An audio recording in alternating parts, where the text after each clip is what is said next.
morning. In last lecture we started the chapter number 10, surgical fibers, sutures and surgical dressings. In that, what are the surgical fibers and what are the sources of surgical fibers, and in that first topic we discuss is cotton.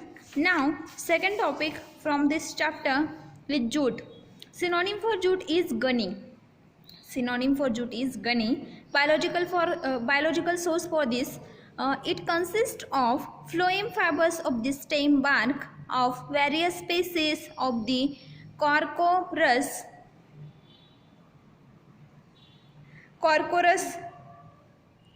oletorius, Quercus capsularis, Linn, belonging to family Tiliaceae. Okay, jute ये जो drug है वो टिलियासी family का drug है. कॉर्कस के जो spaces होते हैं, कॉर्कस ओलिटोरियस और कॉर्कस कैप्सुलरिस, ये दो स्पेसिस है और उसके और भी स्पेसिस हो सकते हैं जिससे हम जूट को कलेक्ट करते हैं. जूट क्या है तो फ्लोएम फाइबर्स है. स्टेम बार्क जो होता है उसके फ्लोएम फाइबर्स होते हैं जिसको हम कलेक्ट करते हैं और एज अ फाइबर यूज़ करते हैं. कल्टीवेशन और कलेक्शन जूट का कहाँ पे होता है तो the plant producing jute are cultivated in West Bengal. Okay, jute का जो कल्टीवेशन है वो वेस्ट बंगाल में होता है. Then in the basins of Ganges and in Assam. Okay, then it need damp and warm climatic conditions with a alluvial soil. The plants are annual and about 1.5 to 3.5 meter in height. Okay, now preparation of the jute. Okay, jute का preparation कैसे करेंगे. Jute waste Bengal में आता है, आसाम में आता है. Climatic conditions जो होती है वो जूट के लिए डम्प एंड वार्म चाहिए. देन एलुवियल सॉइल चाहिए. देन प्लांट्स जो होते हैं वो एनुअल, उनकी जो हाइट होती है एनुअली हम उसको कलेक्ट करते हैं और जो हाइट होती है उसकी वो 1.5 टू 3.5 मीटर होती है. ओके, देन प्रिपरेशन जो है जूट का वो हम कैसे करेंगे तो normally during the month of July month में हम उसको कलेक्ट करते हैं फ्लावरिंग स्टेज में. Then the straight unbranch stems are cut, form into bundles and put into stagnant water for 10 to 12 days. Okay, अगर आपको पता होगा तो जो हमारे क्या बोल सकते हैं हम, जो ओल्ड पीपल्स थे वो क्या करते थे तो ये जो जूट होता था उसको वो कट करते थे. उसके जो भी अनब्रांच स्टेम्स होते थे उसको रिवर में 10 से 12 दिन तक वो डीप करके रखते थे. तो वैसे ही स्टैग्नेंट वाटर चाहिए अगर जूट का हमें प्रोडक्शन करना है. तो जूट जो होता है उसको हम कट करते हैं. कट करने के बाद में फ्लावरिंग स्टेज में हम उसको कट करते हैं जुलाई मंथ में. देन स्टैग्नेंट वाटर जो होता है उसमें हम उसको डीप करके रखते हैं 10 to 12 days के लिए. ओके, उसको भिगो के रखते हैं. Then during this period disintegration take place and phloems and parenchymatous tissues of the bark get separated. जब हम उसको डीप करके रखते हैं वाटर में तो क्या होता है तो डिसइंटीग्रेशन होता है. डिसइंटीग्रेशन किसका होगा तो फ्लोएम फाइबर्स जो है उसका और पैरेंकाइमेटस टिश्यूज उसमें प्रेजेंट है बार्क में, उसका डिसइंटीग्रेशन होता है. फ्लोएम फाइबर्स और पैरेंकाइमेटस टिश्यूज सेपरेट होते हैं. Okay, then stripping is done and the fibers are clean and washed several times with water. बाद में हम उसको स्ट्रिपिंग करते हैं. स्ट्रिपिंग करने के बाद में जो भी फाइबर्स होते हैं उसको हम क्लीन करते हैं, वॉश करते हैं वाटर से several times. Okay, then the fibres thus obtained are bleached and dried by exposing them to sunlight. Okay, देन बाद में हम उसको ब्लीच कर लेते हैं और सनलाइट में ड्राई करते हैं. After drying, the jute fibers are graded according to the color. बाद में हम उसको ग्रेड देते हैं like length and glossiness. Okay, length और ग्लोरीनेस के बेसिस पर हम उसको अलग अलग ग्रेड में क्लासिफाइड करते हैं. The jute fibres constitute about 5 to 7% of the total green weight of the plant. The prepared fibers are made into bales of 175 to 200 kilogram and send to market. ठीक है, मार्केट में send करने से पहले हम उसको कलर के basis पर और लेंथ के बेसिस पर, ग्लोरीनेस के बेसिस पर हम उसको डिवाइड करते हैं, ग्रेडेड करते हैं, और जो ग्रेडेड फाइबर्स होते हैं उसको हम मार्केट में सेंड करते हैं। ओके, देन ऑर्गेनोलेप्टिक कैरेक्टरिस्टिक्स क्या है जूट के। ओके, तो जूट जो होता है 5 to 7% टोटल ग्रीन वेट जो होता है प्लांट का, उसके 5 to 7% होता है। देन 175 to 200 किलोग्राम के जो पैकेजेस होते हैं बड़े बड़े, उसमें हम उसको पैक करते हैं और मार्केट में सेंड करते हैं। ना ऑर्गेनोलेप्टिक कैरेक्टरिस्टिक्स क्या हैं, तो कलर जो होता है वो येलोइश ब्राउन होता है। जूट का कलर कैसा होता है, येलोइश ब्राउन। लेंथ कैसे है, तो 2.8 to 5 mm। Okay, then diameter is 10 to 25 micrometer. Commercial fibers are however 1 to 3 meters in length. Okay, commercial fibres जो होते हैं उनकी जो लेंथ होती है वो बड़ी होती है, तो 1 to 3 मीटर लेंथ के फाइबर्स हो सकते हैं। Now chemical constituents. Chemically jute contains true cellulose 53%, hemicellulose 20% and lignin 10%. It also contains 13% of moisture.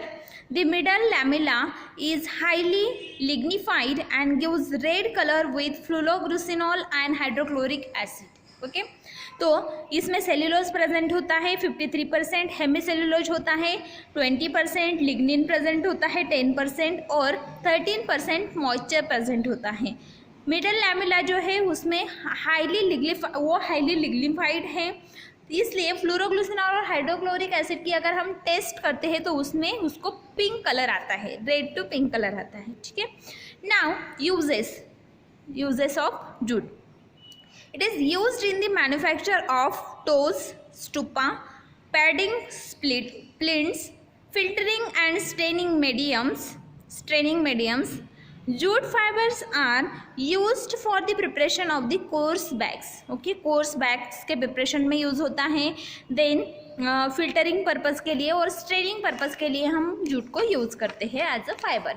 Now storage condition क्या है जूट के लिए, तो it needs to be stored in cool place. The dryness makes the jute fibers brittle and dusty. Okay, इसको हम कहाँ पे, cool place पे स्टोर करके रखेंगे, और अगर ये बहुत ज़्यादा ड्राई हो जाते हैं तो जो फाइबर्स होते हैं वो ब्रिटल हो जाते हैं, जल्दी से टूट जाते हैं और डस्टी हो जाते हैं। Okay, then exposure to light causes its darkening and bleaching reduced its tensile strength. Okay, अगर हम इसको सनलाइट में रखते हैं, एक्सपोजर टू लाइट में रखते हैं, तो डार्कनिंग होती है, जो भी सब्सटेंस है वो कैसा है, तो येलोइश टू ब्राउन कलर है उसका, तो वो डार्क हो जाएगा, ज़्यादा ब्राउन हो जाएगा। और अगर हम उसको ब्लीच करते हैं तो ब्लीचिंग से जो उसकी टेंसिल स्ट्रेंथ होती है वो रिड्यूस हो जाती है। ओके, या तो ज़्यादा ब्रिटल हो जाएगा या फिर जल्दी से टूट जाएगा। देन सब्स्टिट्यूएंट्स क्या हैं, तो the fibres obtain from the Hibiscus cannabinus Malvaceae family is used as a substituent for the jute. Okay, Hibiscus cannabinus Malvaceae family का जो ड्रग है उसके जो फाइबर्स होते हैं उसको भी जूट की फाइबर की जगह यूज़ कर सकते हैं as a substituent. Okay, now next is hemp. Biological source for hemp is, these are the pericyclic fibers of the plant known as Cannabis sativa belonging to family Cannabiaceae. Okay, Cannabis sativa का जो plant है उसके जो pericyclic fibres होते हैं उसको हम as a hemp fibre use करते हैं। ओके, फैमिली है Cannabinaceae. Now preparation of the fibres को हम कैसे प्रिपेयर करेंगे, तो it is annual herb, is cultivated in India, Africa, North America, Russia, Italy and France. Okay, India में आता है, North America, Russia, Italy and France में इसका कल्टिवेशन होता है। Then the plant is a source of resin known as a commerce इन गांजा, for which it is normally cultivated. In Russia, Italy and France, it is used cheaply as a source of fiber. Okay, तो ये resin का भी एक source है जिसमें से गांजा मिलता है, या फिर हम उसको कमर्शियली गांजा बोलते हैं। देन रशिया, इटली और फ्रांस में अगर इसका चीफली यूज़ कहीं पे होता है तो एज अ फाइबर इसको यूज़ किया जाता है। It is proceed commercially similar to jute. Okay, इसको हम कमर्शियली जूट के जैसा ही यूज़ करते हैं। Retting to get the fibres, then fibres are 25 to 40 millimeter in length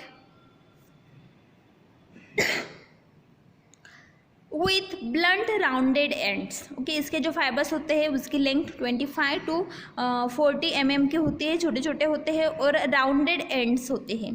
fibres is composed chiefly of cellulose, उसमें सेल्यूलोज बहुत ज़्यादा प्रेजेंट होता है। Now uses of the hemp, sackcloth, twine and ropes are prepared from the hemp fiber pharmaceutically for coarse filtration and is less important। Okay, इसको pharmaceutically ज़्यादा importance नहीं है क्योंकि ये सिर्फ फिल्ट्रेशन पर्पज़ के लिए, कोर्स फिल्ट्रेशन पर्पज़ के लिए हम यूज़ करते हैं।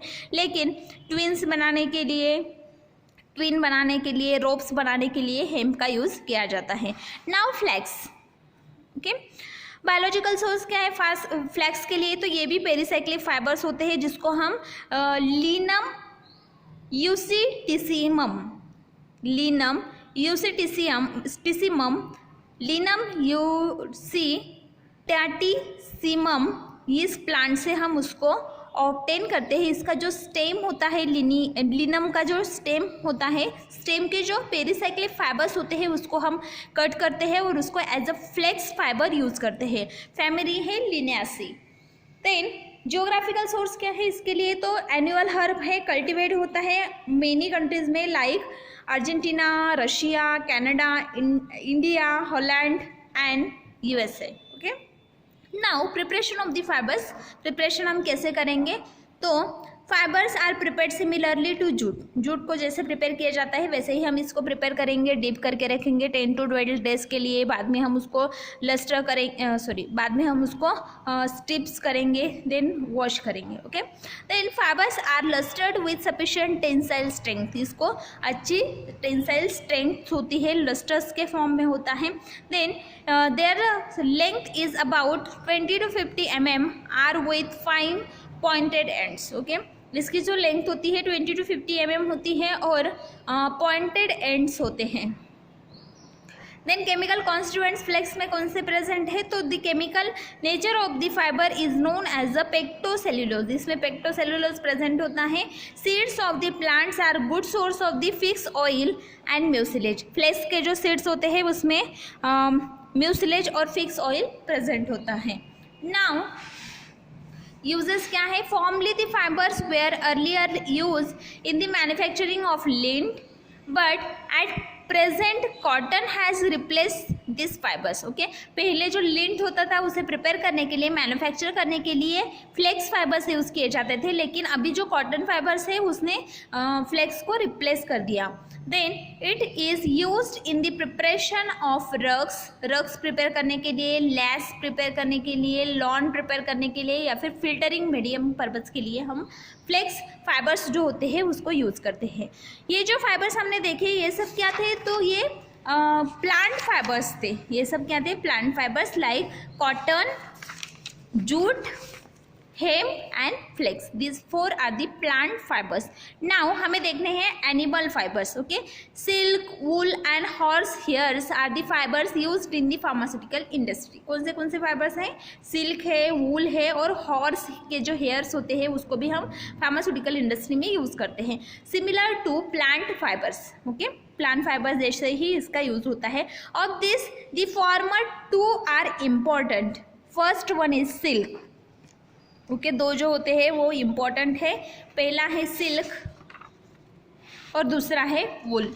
अगर हम देखें तो ये दोनों भी हमने लिए हुए हैं, ये दोनों सिल्क और वुल हमने प्रैक्टिकल्स में पढ़े हुए हैं, इसलिए हम अभी इनको नहीं देखेंगे। तो नेक्स्ट हम देखेंगे regenerated and synthetic fibres. Okay, plant and animal fibres हमने देखे। प्लांट फाइबर्स में हमने cotton, jute, hemp and flax, और एनिमल फाइबर्स में हमने देखा वूल और silk. Okay, now regenerated and synthetic fibres. Okay, ये जो देखे थे हमने प्लांट और एनिमल सोर्सेस, तो सॉरी एनिमल और प्लांट फाइबर्स, तो ये नेचुरल फाइबर्स थे। अभी हमें सिंथेटिक फाइबर्स देखने हैं और रीजनरेटेड फाइबर्स। रीजनरेटेड फाइबर्स में फर्स्ट आता है रेयॉन। ओके, सिनोनिम है इसके लिए रीजनरेटेड सेल्यूलोज और viscose rayon. Okay, regenerated cellulose और विस्कोस रेयॉन। सोर्स क्या है इसका, तो it is an artificial fibre. ये आर्टिफिशियल फाइबर है composed of regenerated cellulose in which substituents have replaced not more than 15% of hydrogen and hydroxyl group. Now it is produced exclusively by the viscose process. Okay, ये क्या होते हैं, तो इसमें cellulose, regenerated cellulose use किया जाता है और उसमें हम hydrogen of hydroxyl group add करते हैं 15%। ओके, देन विस्कोस प्रोसेस से हम इसको रीजनरेट करते हैं। The cellulose of coniferous wood in the form of pulp is proceed to give viscose rayon. The pulp contains about 80 to 90% of the cellulose and hemicellulose. Okay, cellulose coniferous wood जो होता है, okay, coniferous would में जो cellulose present होता है उसका जो pulp होता है उसको हम विस्कोस रेयॉन में यूज करते हैं। Then pulp contains 80 to 90% cellulose, उसमें 80 to 90% सेल्यूलोज और हेमी सेल्यूलोज प्रेजेंट होता है। 80 to 90% cellulose and hemicellulose is present in the pulp. Now the cellulose is treated and sodium hydroxide to get sodium cellulosate. Okay, ये जो cellulose होता है जो pulp में 80 to 90% प्रेजेंट है उसको हम सोडियम हाइड्रोक्साइड के साथ में स्ट्रॉन्ग बेस के साथ में ट्रीट करते हैं, उससे हमें सोडियम सेल्यूलोसेट मिलता है। It is further treated with carbon disulphide. बाद में हम इसको सोडियम सेल्यूलोसेट जो है उसको कार्बन डाइसल्फाइड के साथ में ट्रीट करते हैं and sodium hydroxide to reduce and sodium hydroxide, carbon disulphide और सोडियम हाइड्रोक्साइड के साथ ट्रीट करते हैं तो हमें विस्कस सॉल्यूशन मिलता है sodium cellulose xanthate। After ripening this solution is force through the fine nozzles. बाद में इसको हम राइप करते हैं और फाइन नोजल्स में से इस सॉल्यूशन को फोर्सफुली पास करते हैं into the bath of the sodium sulphate. किस में डालते हैं हम इसको, तो सोडियम सल्फेट में हम इसको डालते हैं और उसमें सल्फ्यूरिक एसिड भी प्रेजेंट होता है। देन कंटिन्यूअस फिलामेंट्स फॉर्म होते हैं। Then filaments are drawn together to form the yarn. बाद में जो फिलामेंट्स होते हैं उसको हम टुगेदरली ड्रॉन करते हैं, बाद में उसको वो यान में कन्वर्ट हो जाता है। The yarn is this sulphurised bleach wash to stead and then dried. बाद में हम ये जो यान होता है उसको डिसल्फाइड करते हैं, डिसल्फ्यूराइज्ड करते हैं, बाद में ब्लीच करते हैं, देन वॉश करते हैं। वॉश करने के बाद में ट्विस्ट करेंगे और ड्राई करेंगे। Okay, then rayon contains about 10% moisture and does not lose the absorbency of storage like cotton. Okay, इसमें 10% मॉइस्चर प्रेजेंट होता है और इसकी जो एब्जॉर्बेंसी है वो स्टोरेज पे कम नहीं होती। स्टोर जब हम कॉटन को करते हैं तो कॉटन की जो एब्जॉर्बेंसी है वो क्या हो जाती है, तो कम हो जाती है, लेकिन रेयॉन जो है उसकी एब्जॉर्बेंसी कम नहीं होती।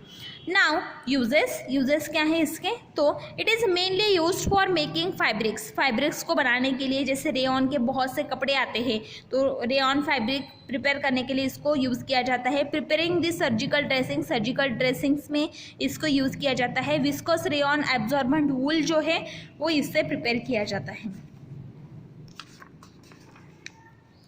नाउ ये जो देखा हमने ये था रीजनरेटेड फाइबर। ओके, क्योंकि सेल्यूलोज तो पहले से प्रिपेयर है, पहले से सेल्यूलोज प्लांट फाइबर्स में प्रेजेंट है, उसमें से हम निकालेंगे, उसका पल्प निकालेंगे और उसको रीजनरेट करेंगे, उसमें से हमें रेयॉन मिलता है। ये रीजनरेटेड फाइबर है। अभी हमें देखने हैं synthetic fibres.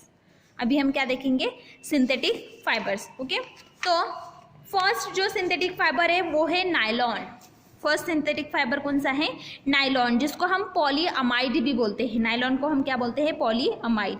It is a polymer of adipic acid. किसका पॉलीमर है, एडिपिक एसिड का पॉलीमर है। And hexamethylene diamine. The fibre are highly lustred to dull white or colored. When applied to flame, the fibers melt and formation of bead. It is soluble in 5 molar hydrochloric acid and insoluble in acetone. It is soluble in 90% formic acid and phenol 90%, which distinguish it from fibers of biological origin. Okay. It is used for filter clothes, sieves and non-absorbable sutures. Okay, तो nylon जो होता है वो polymer है adipic acid का, उसमें और हेक्सामिथिलीन diamine का। ये जो इसमें हाईली लस्टर्स होते हैं, डल होता है या फिर वाइट कलर का होता है। ओके, देन या फिर कलर के भी हो सकते हैं। नायलॉन जो है उसमें when applied to flame, flame में अगर हम इसको पकड़ते हैं तो फाइबर्स मेल्ट हो जाते हैं और बीड फॉर्म होता है। देन अगर हम इसको, it is soluble in 5 molar hydrochloric acid. 5 molar hydrochloric acid में सोल्यूबल है, इनसोल्यूबल इन एसीटोन, एसीटोन में सोल्यूबलाइज नहीं होता। अगर इसकी और सोल्यूबिलिटी देखें तो 90% फॉर्मिक एसिड और फेनॉल में ये सोल्यूबल है। डिस्टिंग्विश कर सकते हैं हम इसको फाइबर और बायोलॉजिकल ओरिजिन से। ओके, देन ये जो टेस्ट है फॉर्मिक एसिड और फिनॉल की, ये बायोलॉजिकल ओरिजिन के जो फाइबर्स होते हैं लाइक हेम, जूट, फ्लैक्स, तो इससे हम इसको डिस्टिंग्विश कर सकते हैं कि रेयॉन है या फिर बायोलॉजिकल ओरिजिन से मिला हुआ फाइबर है। देन सिल्क, वूल, इससे भी हम इसको डिस्टिंग्विश कर सकते हैं। Next fibre is next point is nylon जो होता है, तो नायलॉन का यूज़ क्या है, तो क्लॉथ, नायलॉन के क्लॉथ्स आते हैं, सीव्स में नायलॉन के थ्रेड्स यूज़ किए जाते हैं। देन नॉन एब्जॉर्बेबल जो सूचर्स होते हैं, मीन्स अगर कोई ऑपरेशन हुआ है तो उसको स्टिच करने के लिए जो सूचर्स यूज़ किए जाते हैं तो वो भी नॉन एब्जॉर्बेबल में बाद में उसको निकालना पड़ता है। ऐसे जो सूचर्स होते हैं वो नायलॉन के होते हैं। देन नेक्स्ट आता है terylene. It is a polymer of ethylene glycol.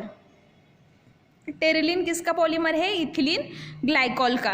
And terephthalic acid, ethylene glycol and terephthalic acid. Terylene may be distinguished from nylon in that it retains its structure on boiling with phosphoric acid. Okay, Terylene जो होता है उसको nylon से कैसे distinguish करेंगे हम, तो इसका जो स्ट्रक्चर होता है बॉईल करने के बाद में फॉस्फोरिक एसिड में कन्वर्ट हो जाता है। ओके,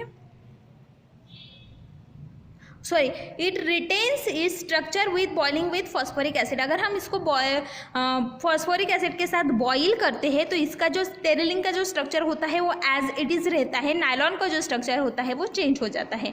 तो नायलॉन और टेरिलिन को हम इसे डिस्टिंग्विश कर सकते हैं। टेरिलिन जो है इथिलीन ग्लाइकॉल का पॉलीमर है, इथिलीन ग्लाइकॉल और टेरेप्थैलिक एसिड का। Now it is used for artificial grafts. Terylene artificial grafts में यूज़ किया जाता है। Next fibre is Orlon. It is a polymerised acrylonitrile, polymerised acrylonitrile. Okay, Orlon क्या है, तो पॉलीमराइज फॉर्म है वो एक्रिलोनाइट्राइल का। ओके, तो these are 3 fibres from the synthetic fibre synthetic origin. Okay, nylon जो होता है जिसको पॉलीअमाइड बोलते हैं, या फिर टेरिलिन है, ओरलॉन है, ये सब सिंथेटिक फाइबर्स है जिसको हम लेबोरेटरी में प्रिपेयर करते हैं। देन रीजनरेटेड फाइबर है रेयॉन, जिसको हम सेल्यूलोज जो है वो नेचुरल ओरिजिन से मिलता है, लेकिन हम इसको लेबोरेटरी में कुछ अलग फॉर्म देते हैं, अलगली प्रिपेयर करते हैं। देन सिल्क एंड वूल जो है वो एनिमल फाइबर्स है, और cotton, hemp, jute and flax जो है वो नेचुरल फाइबर्स है, प्लांट ओरिजिन से मिलने वाले। ओके, तो फाइबर्स जो है उसका क्लासिफिकेशन हमने देखा। फाइबर्स को हम 3 टाइप्स में क्लासिफाइड करेंगे। फर्स्ट तो है plant fibres, animal fibres and regenerated and synthetic fibres. Plant fibres में हमने देखा cotton, jute, hemp and flax. Animal fibres में देखा silk and wool.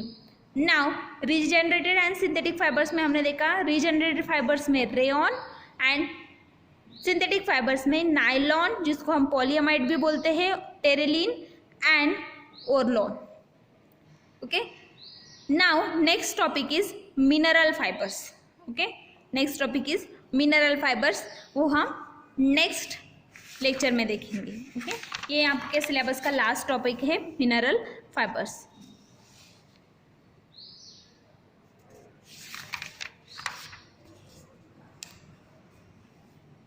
Thank you.